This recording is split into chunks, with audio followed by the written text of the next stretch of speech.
Liverpool pulling it out, 81st minute, the equalizer. Tim, what'd you make of the effort? What'd you make of the result today? Well, you have to credit Sunderland. We talked at halftime. It was 0-0. It was nervy. Sunderland get the goal to go ahead. Even then, defensively, Liverpool didn't look great on that play.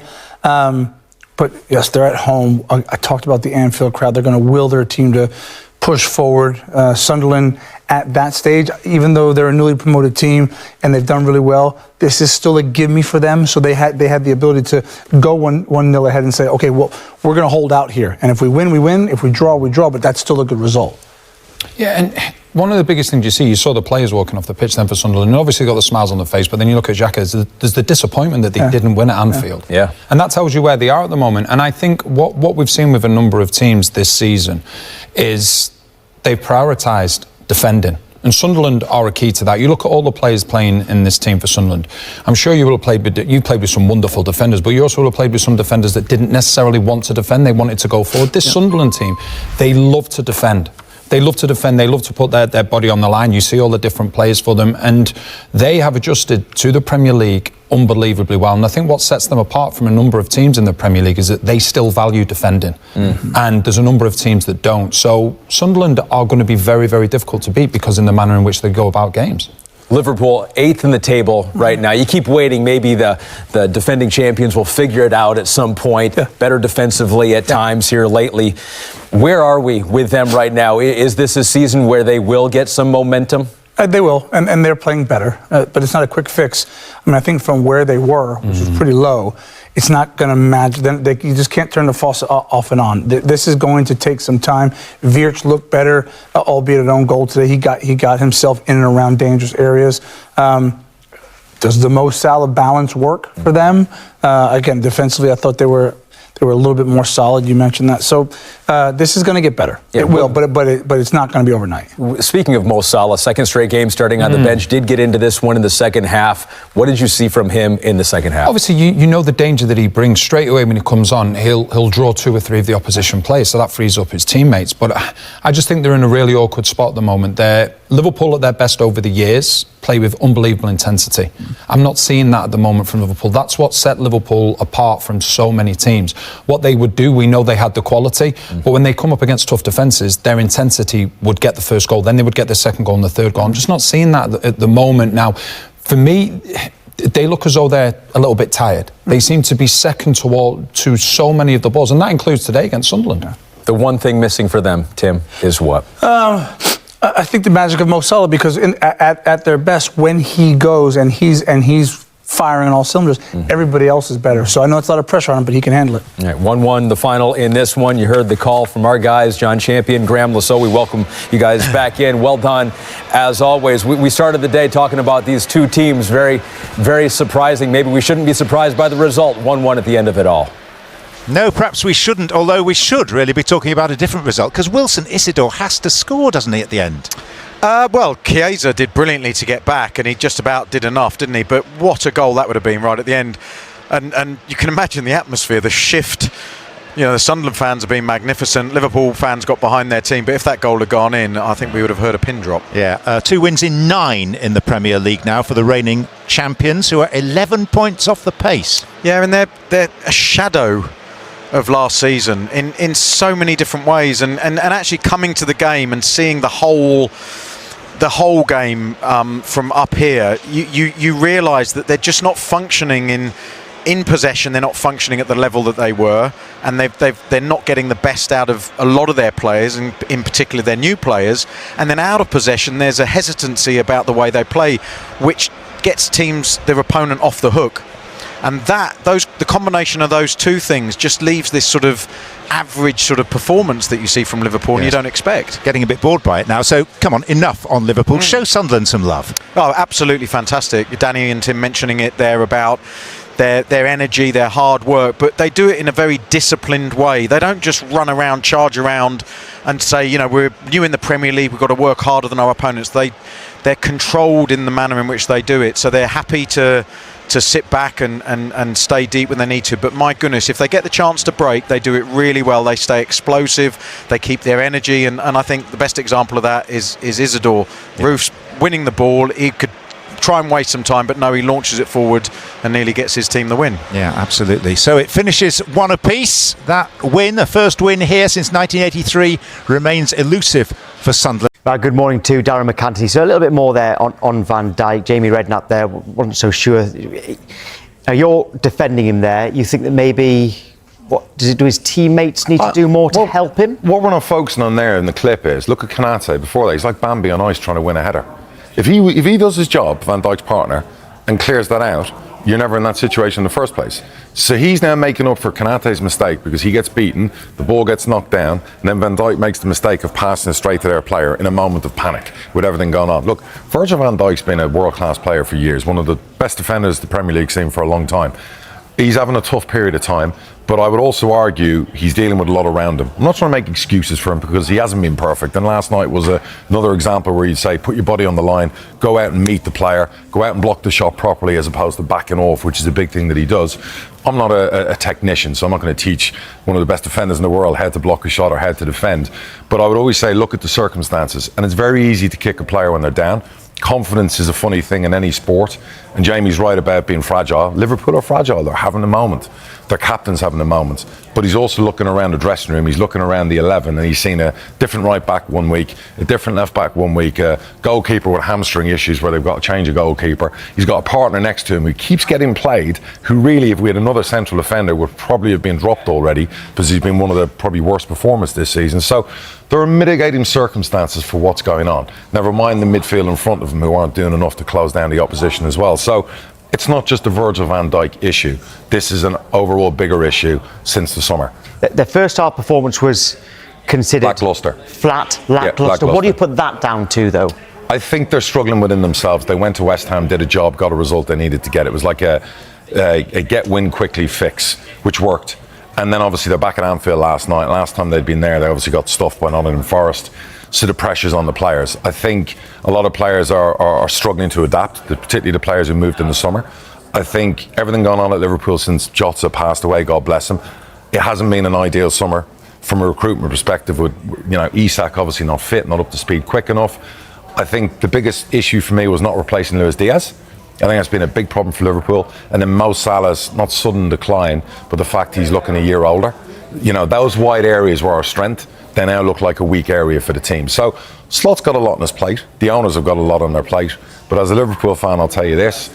A few years ago after we won the title, the following year, we were on the worst run I've ever seen.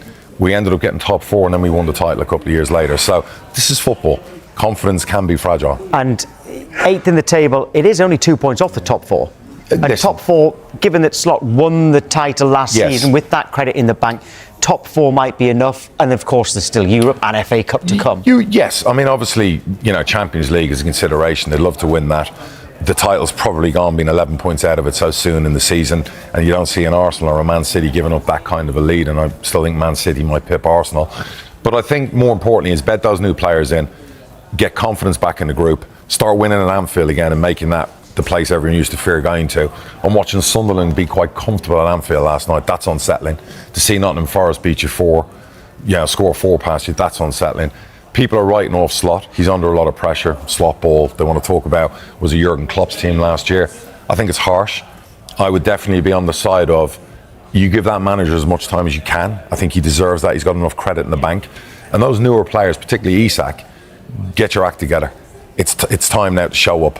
All of this about not being fit and not having a pre-season, there was a lot of money invested in you, you paid a lot of money, you're going to need a lot more than 6 or 7 touches around the pitch, and you're going to have to start running the hard yards. There's not enough of that's happening either. So if you're the owner of Liverpool, and you're in charge of obviously changing managers, etc., do you think that regardless of what happens this season, Slot should still be there at the end of the season?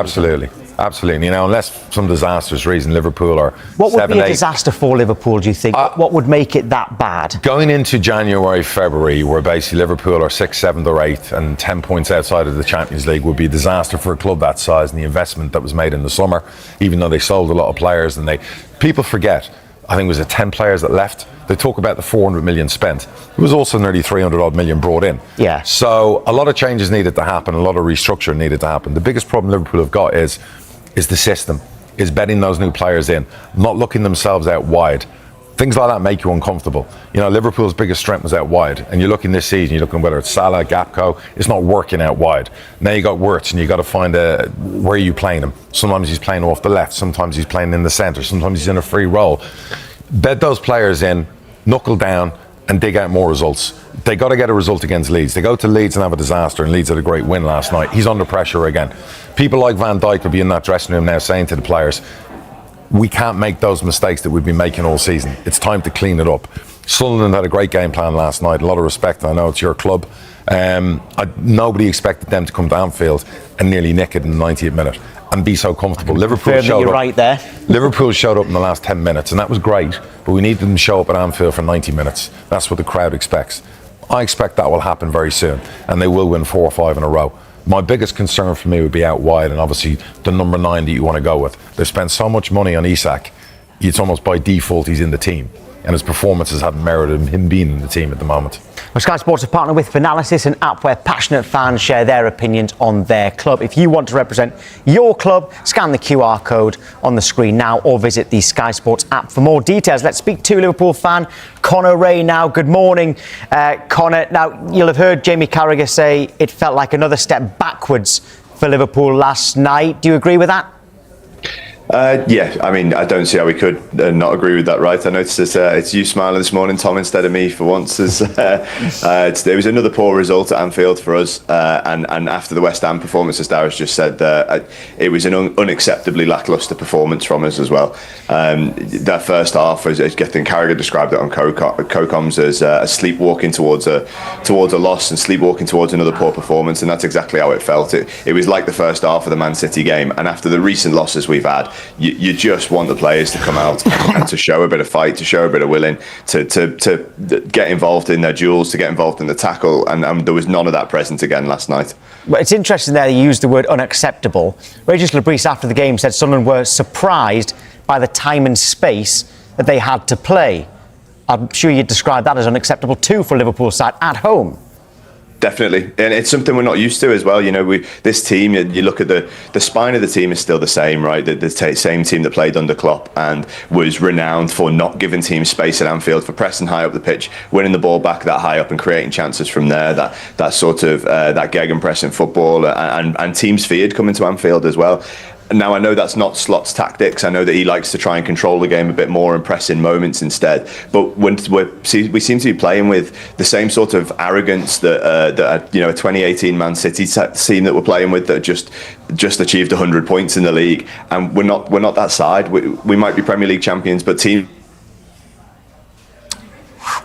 we might have lost Connor there, but Darryl, got to invest in some Wi-Fi. Yeah, he'll sort that out and he'll come back on. But Darryl, on that, it was quite interesting hearing the Sunderland manager Regis Lebris saying that they were surprised by the space. I think they were expecting to be closed down quicker, etc. There's no doubt more about energy it. Maybe from Liverpool. There's a lack of intensity right now in Liverpool. Whether that's down to confidence, whether that's down to I don't know the training schedule. I don't know about what goes on behind closed doors. But you look at Liverpool, they're not the pressing machine that they were, or pressing animal they were last year. Certainly not under Klopp, where they'd press you so high up the pitch. What you saw in the final 10 minutes when Sunderland went 1-0 up, it was like button goes, let's start pressing them, let's get the ball back. Sunderland didn't have the ball for like 9 minutes, I think. That's what you expect from a Liverpool team against the top side, and no disrespect to Sunderland, when they're playing an Arsenal or whether they're playing a Man City. That's the Liverpool you expect. So for those players at the moment to lack the intensity, I'm just seeing something about Joe Gomez losing 8 of 9 duels that he contested last night. Mo Salah, probably couldn't beat me at the moment if I was playing full back for some reason. So something's not quite right, but it doesn't mean it can't get right. And we're talking about a magnificent football club that's just won the title, have had a horrible summer off the pitch, have had a lot of changes on the pitch.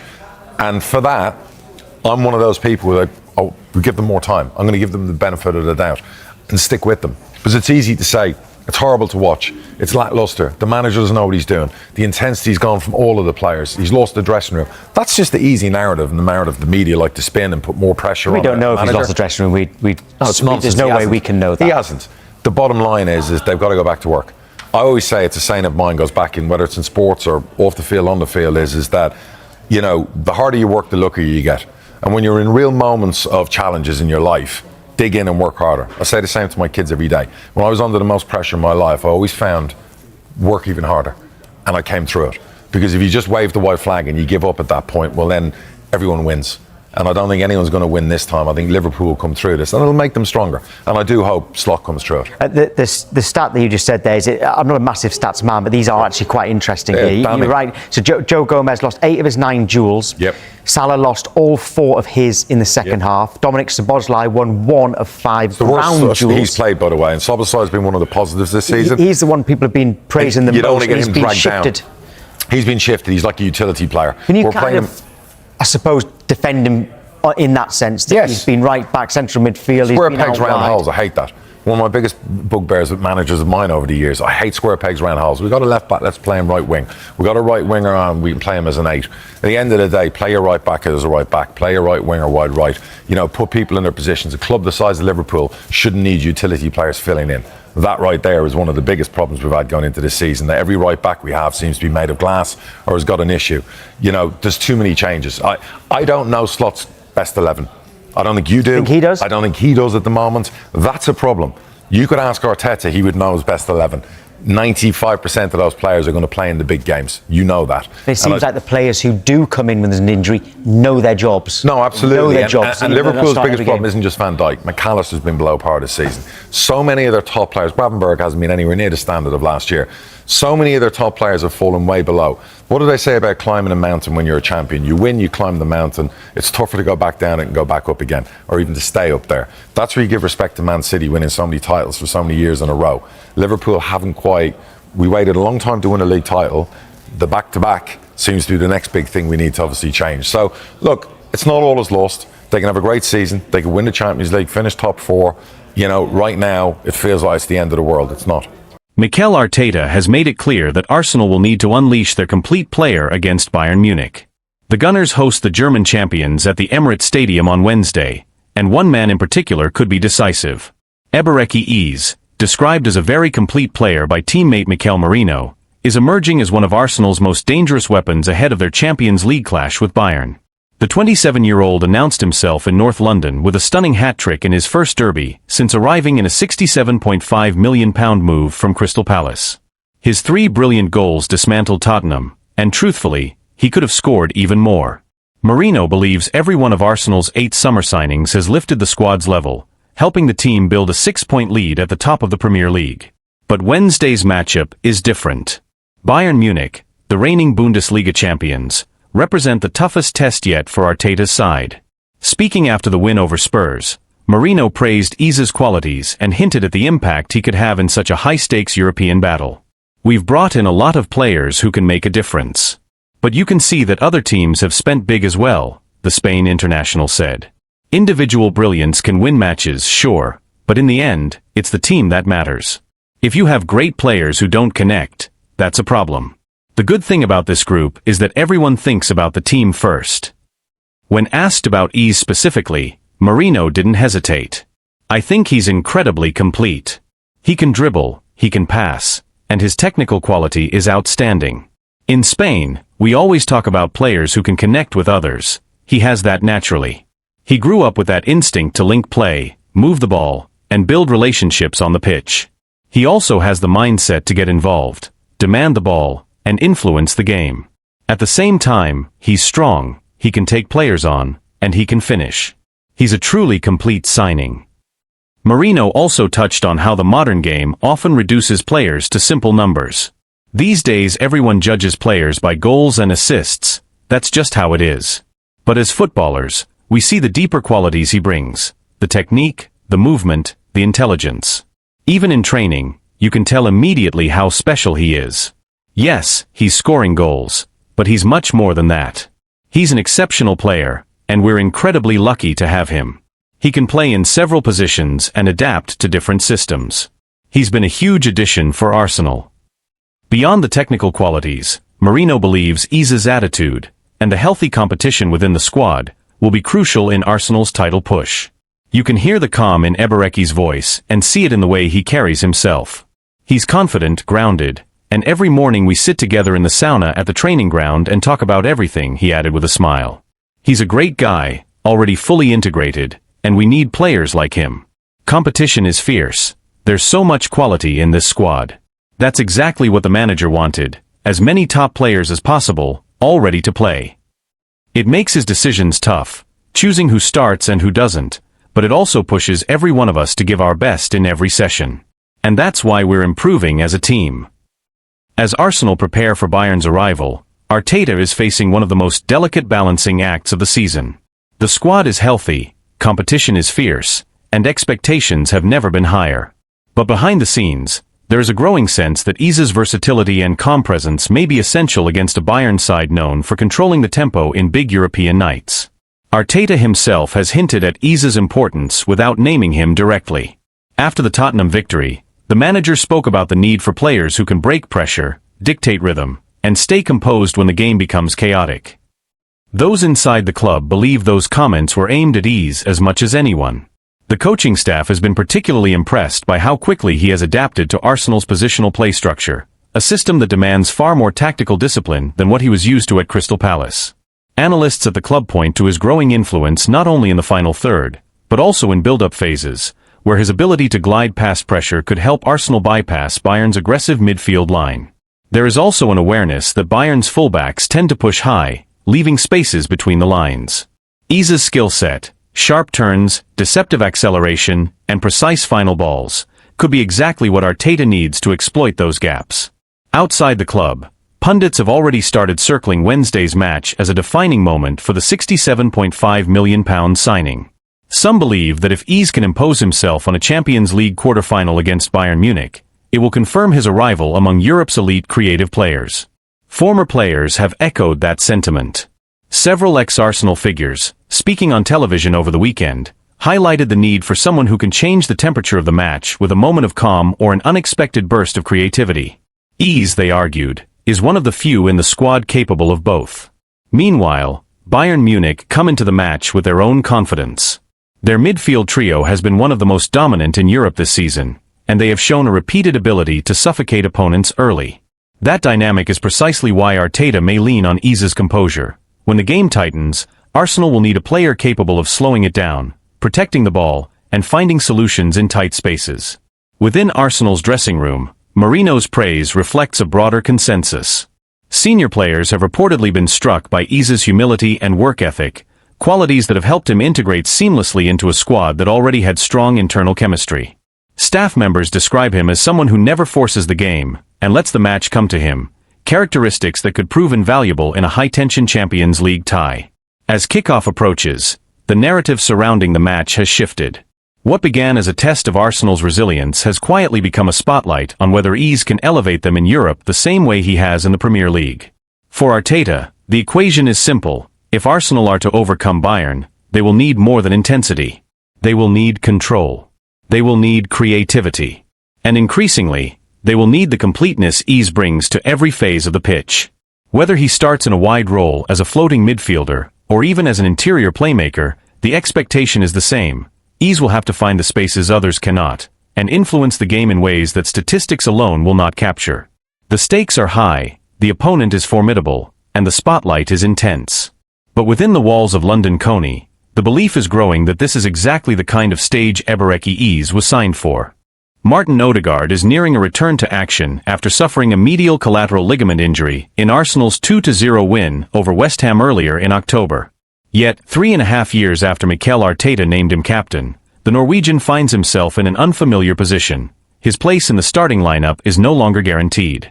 For the first time since joining the club permanently from Real Madrid in August 2021, there is real debate over whether he remains an automatic choice for Arteta's 11. Odegaard, now 26, has been central to Arsenal's resurgence under Arteta, the conductor who shaped the team's rhythm through some of their most fluid football. But this season, the Gunners have been forced to navigate long stretches without their captain, first due to a shoulder issue that kept him out of 4 matches in September, and then because of a knee collision with West Ham's Crescencio Somerville that sidelined him again. And during his absence, something significant happened. Ebereki Iza stepped into the spotlight. Iza's sensational hat-trick in the North London Derby has complicated the picture. Now thriving in a central role, the England international has given Arsenal a different kind of presence around the edge of the box. A blend of unpredictability, directness, and two-footed confidence that opponents struggle to contain. He may not control games with the same metronomic precision as Odegaard, but he offers a spark, a willingness to take risks at moments when Arsenal need a jolt of creativity. After such a standout performance against Tottenham, it feels almost impossible to imagine Arteta leaving ease out. The manager has always had a soft spot for players riding a wave of confidence, and ease is currently surfing at full height. There was a similar situation back in September, when Mikel Merino was handed a start against Manchester City after scoring 4 times in 2 games for Spain, including a hat-trick against Turkey. Arteta doesn't hesitate to reward form. Ease has carried that form onto the international stage as well, recently scoring a stunning goal for England in a 2-0 win over Serbia in the World Cup qualifiers at Wembley. Though he can play on the left, it has always been clear that Arteta brought him to the Emirates to operate in midfield. And with Declan Rice and Martin Zubamendi near untouchable in the double pivot, the odds of Ease and Odegaard consistently starting together seem slim. That leaves Odegaard in an unfamiliar position. He needs minutes to rebuild sharpness, yet Arsenal's medical team won't rush him.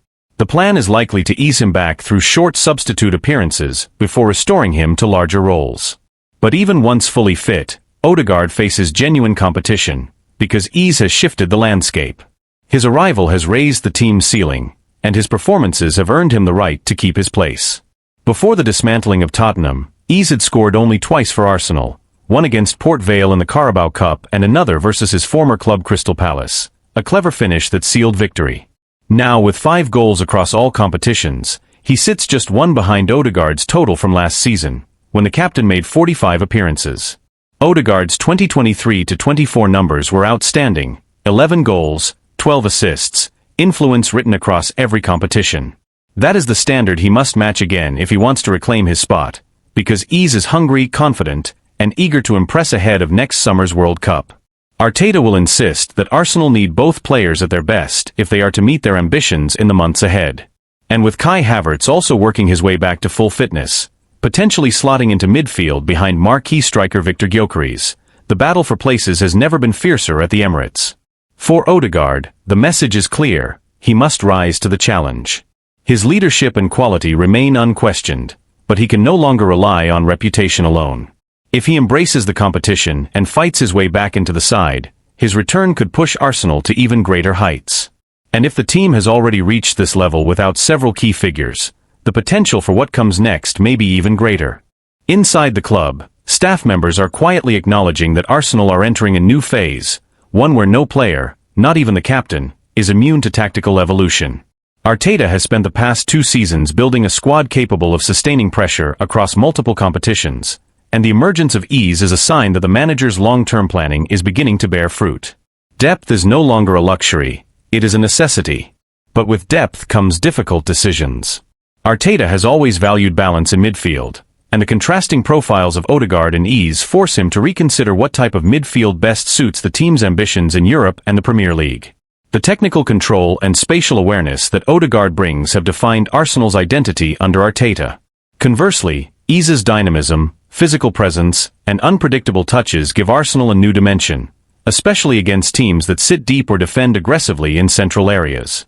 This internal shift has also caught the attention of analysts and former players. Several pundits have begun to question whether the captaincy should guarantee a place in the lineup, especially at a club with ambitions of challenging for the Champions League. Others argue that Odegaard's leadership is too valuable to sideline, pointing to the standards he sets in training and his influence over younger players. Those debates are already spilling into the media, and they will only intensify as the season progresses. There is also the tactical question of whether Arteta might eventually experiment with a system that accommodates both Ease and Odegaard, something he briefly attempted earlier in the season during the win over West Ham. But with Rice and Zubamendi forming an almost impenetrable midfield pairing, any reshuffle risks destabilizing the defensive structure that has made Arsenal one of the most resilient teams in the league. The manager has hinted that he is open to adjustments, but only if they enhance the team's overall cohesion. For Odegaard himself, the challenge is as much psychological as it is physical. He has worked hard to cultivate an image of calm authority, a leader who raises the level of those around him through clarity and consistency. Now he must show that he can adapt, compete, and respond to adversity. His teammates still speak of him with admiration, describing him as one of the most studious and detail-oriented players at London Coney. They believe that once he regains full rhythm, he will naturally reassert his influence. Yet even they acknowledge that the landscape has shifted. One senior player privately remarked that, "The team is different now, ease has changed what we can do in the final third." That sentiment reflects not a lack of faith in Odegaard, but an understanding that Arsenal have evolved while he has been sidelined. For Arteta, the ideal scenario is straightforward: a fully fit Odegaard competing with a fully confident ease, creating a level of internal competition that lifts the entire squad. The manager often speaks about the need for healthy tension among his players, pressure that keeps standards high without fracturing unity. The arrival of Victor Gyökeres, combined with the recovery of Havertz, only amplifies that dynamic. Arsenal's season will almost certainly hinge on these midfield decisions. With Champions League knockout matches approaching and the Premier League title race tightening, Arteta must decide not only who starts, but what kind of identity he wants his team to carry into the defining months of the campaign. The next few weeks will reveal whether Odegaard's return sparks a resurgence or a battle for relevance. If he manages to reclaim his place, it could serve as a reminder of why Arteta trusted him with the armband in the first place. If he struggles, it will underline how rapidly Arsenal are progressing, and how little room there is for sentiment at the highest level. Either way, the captain's response will shape not just his future, but the trajectory of a team that believes it is on the brink of something significant.